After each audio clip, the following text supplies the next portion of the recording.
Guys, welcome back to the show. Our guest this evening is a recovering NSA employee, as well as he happens to be a professional epidemiologist and a hacker, which is an interesting combination. Maybe we'll get into that later.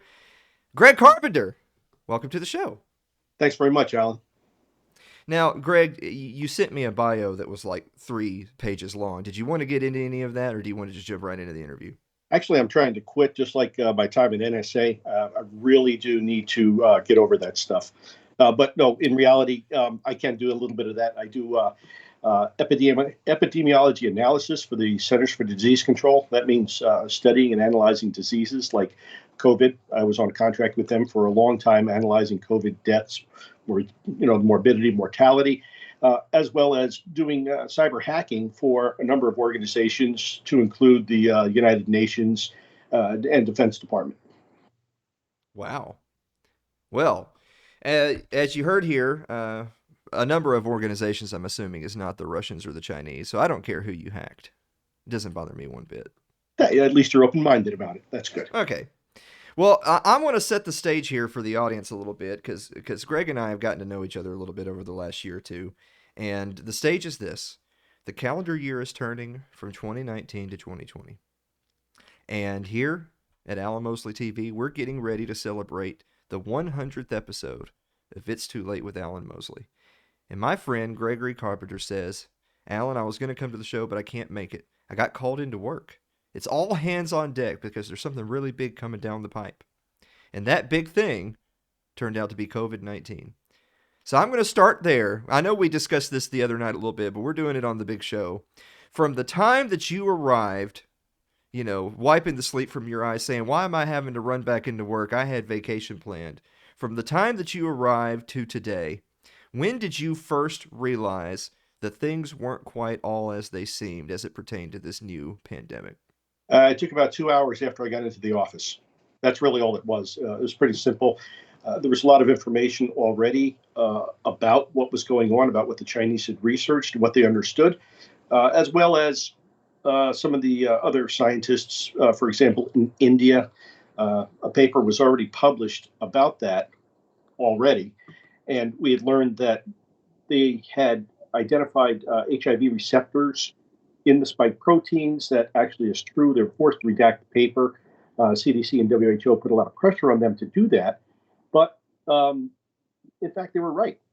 So it didn't take but just a couple hours or so for us to realize. And when I say us, I mean collectively as a group that was doing the analysis and doing the work. Well, something I've been thinking about a lot just here really recently, and we talked about perhaps doing an episode on it, is there's a famous essay by Eugene Genovese, who was a liberal professor who then turned conservative later in his life. He was a lifelong communist, and he turned away from communism, and he wrote this essay called The Question. And the question was, what did we know and when did we know it? And I feel like that's an interesting question that can be posed to public health experts, to policymakers, to people in the government as it pertains to how the pandemic has been handled. Um, in your opinion, do you feel like that's a question that's ever really going to be posed to policy molders in the years or decades following this whole debacle? Or do you think it's largely going to be the way Genovese described it, which is most or all the people responsible are never really going to face the music? No one responsible will ever be held accountable for this. There is way too much historical proof that we've gone through these things before, these different gyrations and these different tests of our public health system. And politicizing public health issues is not something that's new. It's been going on for hundreds of years, even thousands of years, I venture to say. The Romans did it during the plague of Justinian, which was the first major outbreak of the bubonic plague back in the 500s, wiped out half the population of Rome. So you're not going to have anybody held accountable for it. I don't see it happening.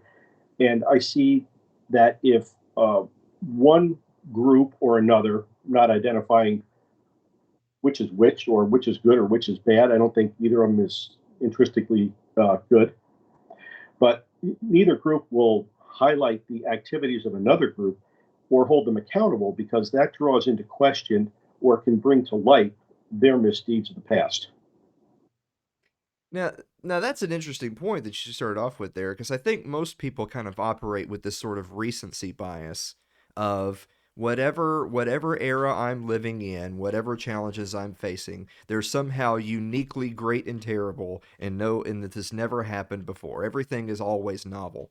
And so for you to say, well, this concept of the politicization of a virus and how that can affect policy and it not being based on the quote unquote science necessarily.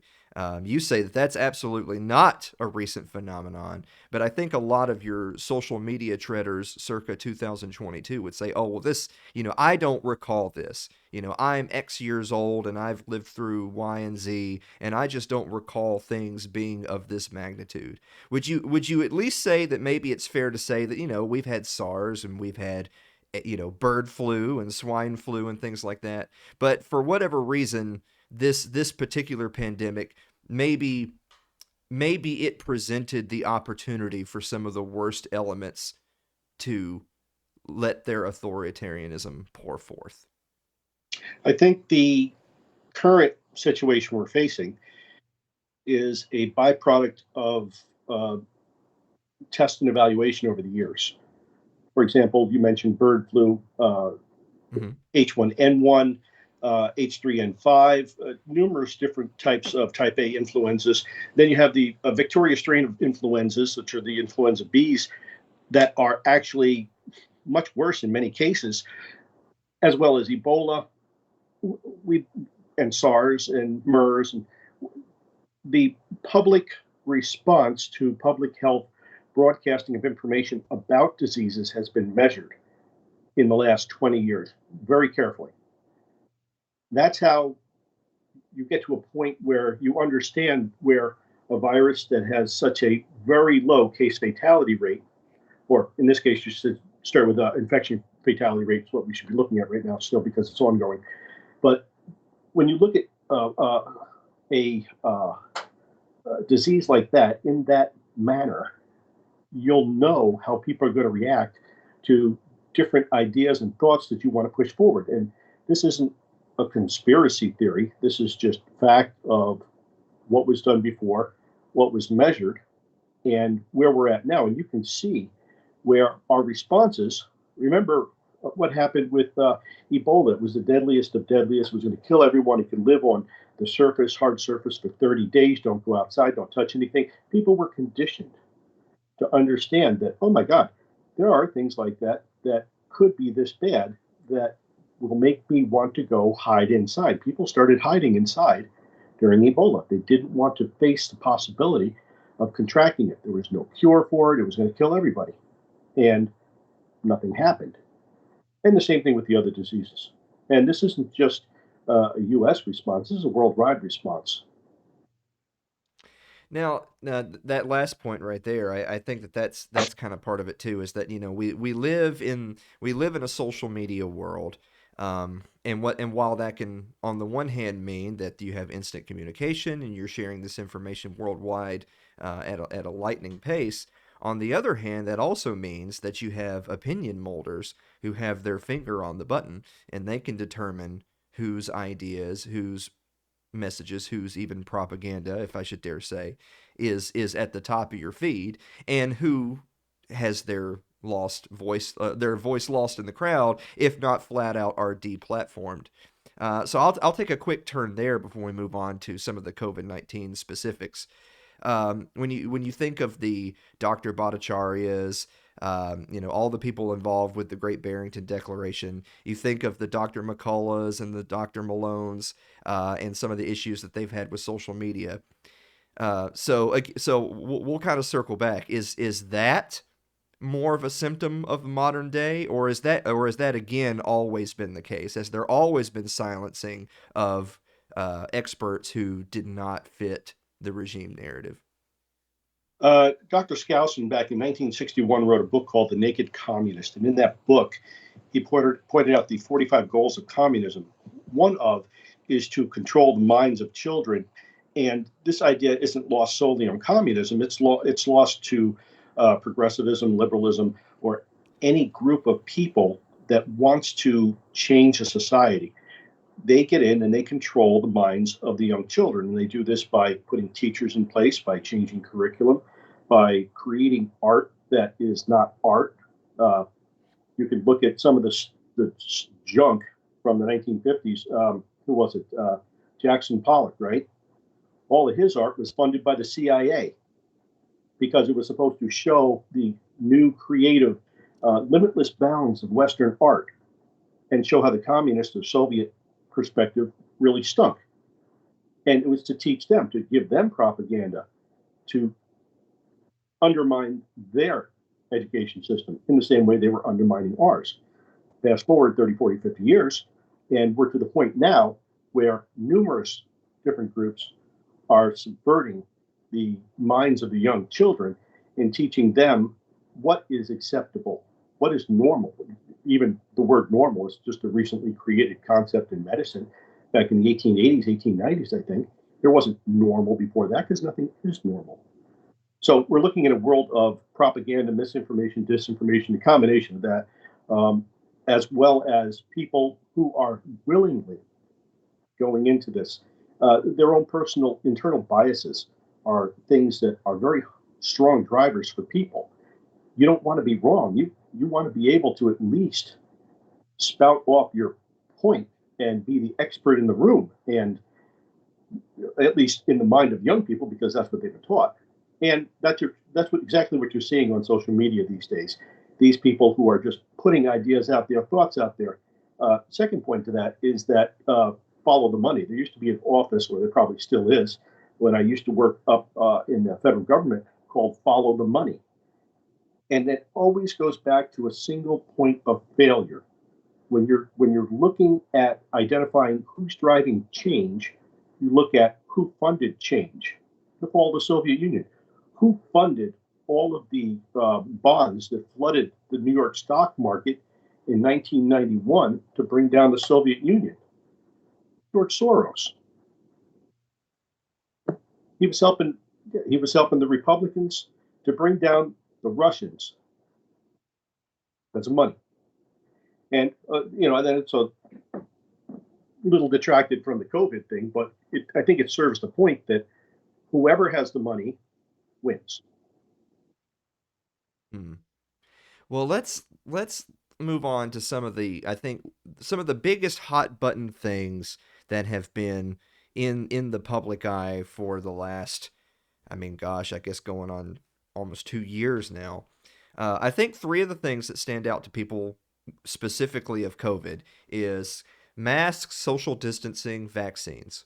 Mass social distancing, a lot of the mandates, lockdowns have revolved around masks, social distancing, vaccines. So we'll start with masks. Do you think, in your professional opinion, that masks, that wide scale masking as it has been observed, let's say in the United States, have masks played any appreciable role in blunting the severity of COVID-19 transmission? I will use the words of a very wise man. I won't give my own opinion. Masks do less than people think. Uh, they don't do anything to keep you from getting sick, but it makes people feel better about it. That was my buddy, Dr. Anthony Fauci. Well, that's kind of a whole controversy that's gone down the memory hole right there. Of it was originally, don't bother wearing the masks, and then it was, well, I really only said that because I was trying to preserve masks for medical professionals, and then it was, well, actually, everyone should be wearing a mask, and I don't so much want to get into. Look, I understand that there are varying degrees of masking and different masks that are rated Mm-hmm. for different levels of protection. But I feel like really at the end of the day, that's not useful to even distinguish because it's not a matter of whether or not you can purchase a mask that has greater or lesser efficacy. It's a matter of what the public will do. And if anyone has ever gone to Walmart and sees people, even seeing people that are masks, wearing loose pieces of cloth under their nose or hanging off their chin. That should already kind of give you a big red flag that, I think this mask idea won't work. But then you, on top of that, you obviously see the data of reasonably highly masked societies versus reasonably not masked societies, and them having the exact same trajectories when it comes to cases, hospitalizations, etc. Sure. Why hasn't the mask narrative completely gone away? Well, that I don't know, other than companies that produce masks are making tons of money hand over fist. So I suspect that you would probably have to speak to people who own those companies and see what types of contracts or relationships they have with the NIAID. Uh, Interestingly enough, a couple of weeks ago, the NIH posted on their website the drawbacks to wearing masks, listing things like hypertension, arterial Mm-hmm. sclerosis, advanced lung disease, and different types of mental disorders, psychoses, as well as different physical injuries to your brain that can happen. And I haven't seen anybody on the news speak about that. Well, okay, we'll move on to the next one. Social distancing. Mhm. So let's take a quick stroll down memory lane of social distancing. So first it was 6 feet apart, and it was, well, you can't eat indoors because the virus, it congregates inside of Right. the Shoney's. It doesn't stay outside. But and then it changed to, well, let's lower it to 3 feet apart, and well, we'll eat outside, but we'll build a giant tent outside and line up tables and chairs so that way we can have outside inside. For those of us who don't want to eat out in the cold or in the rain. Um, has any of that served any purpose other than to just be a burden on businesses and society? The social distancing rule came as kind of a knee jerk reaction to aerosolization. And the initial decision for the 6 feet rule was a compromise between the CDC and the Trump administration. It wasn't a scientific compromise, it was a political compromise. Basically, the people at the CDC said you got to be 10 feet apart. The people in the Trump administration said, well, the WHO said only 3 feet apart should be sufficient. And the agreement was met at 3 feet. Now, I always had a problem when the EU was talking about basically 2 meters, and we were only doing 2 yards. I think that the difference of those 6.5 inches in there probably made a big difference in the world, to be very honest with you. But now we're at a point where we go and, for example, the CEO of American Airlines said, "Hey, I don't think we need masks anymore on planes because the filtration system we're 99.99999% clean." And Fauci said, "No, I don't want to talk about it. You're going to wear masks forever, but you're going to pack people in right next to each other, and they have 0% chance of getting a virus that affects 64 and under, less than, my God, 0.01% of the time." I don't understand why we're doing that, and I can't understand how or why we're going to continue doing that. There's no money to be made in the 3 foot, 6 foot rule. All right, we're going to hit last but not least, and perhaps the biggest ongoing one is the jab. Vaccines, whether it's J&J, Moderna, Pfizer, what have you.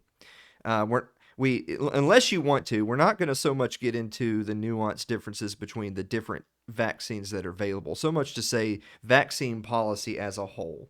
So you would have been labeled a conspiracy theorist, and you would have had all of your social media accounts banned if even weeks, much less months ago, had said, "Oh, the vaccines don't prevent transmission," or "Oh, they're going to make you get booster after booster after booster," and "Oh, if you don't get all your boosters, they're going to label you as unvaxxed or an anti-vaxxer." That would have gotten you deleted. And I could not share this program if I had said those things publicly 90 days ago. And then, in my opinion, somewhere between 3 weeks and 3 months, what is a conspiracy theory becomes what the CDC or WHO says is true. And then everyone, we memory hole all those poor people who We're just a little bit too quick to the taste. So I want to get your professional opinion then on the vaccines. Rule number one in epidemiology: never vaccinate during an ongoing outbreak. Rule number one. You can't Okay. you can't keep up with mutations. Mutations are going to happen, especially in viruses. They're going to happen very quickly. The public is very surprised and at awe, or we used to be a phrase in the Defense Department years ago. We would sit there and look at how China was stealing all of our information, our intellectual property and stuff. And we would sit there and go PowerPoint slide after PowerPoint slide after PowerPoint slide. And we used to sit there and go, look at that. The generals, they're just sitting and admiring the enemy because of such a complete operation. Here, the same thing with the public. The public sits and admires. They admire the fact that they're going to get more shots. We have people putting effort into this. You don't know how much they're trying.